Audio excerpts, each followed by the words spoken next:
કેવી રીતે સનાતન ધર્મને ખતમ કરવો? ક્યાંક આ લોકોએ સનાતન ધર્મને ખતમ કરવાની સોપારી તો નથી લીધી ને કોઈ મિશનરીઝ પાસેથી. એની પણ તપાસ કેન્દ્ર સરકારે કરવી જોઈએ. કારણ અવારનવાર છેલ્લા કેટલાય વર્ષોથી આ લોકો દ્વારા ખોટા સાહિત્યની રચના કરવામાં આવી રહી છે.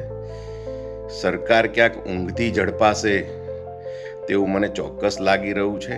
એટલે આપના માધ્યમથી હું સરકારશ્રીને પણ વિનંતી કરું છું, આ બાબતે તમારે જે પણ કમિટી નીમવી હોય, જે પણ વિજિલન્સ તમારી પાસે જેટલી પણ એજન્સીઓ હોય એને કામે લગાડો અને આ લોકોની યોગ્ય તપાસ કરાવો કે આ લોકોને ફંડિંગ ક્યાંથી આવી રહ્યું છે આટલા મોટા પ્રમાણમાં અને સનાતન ધર્મને ટાર્ગેટ કરીને કેમ ચાલે છે.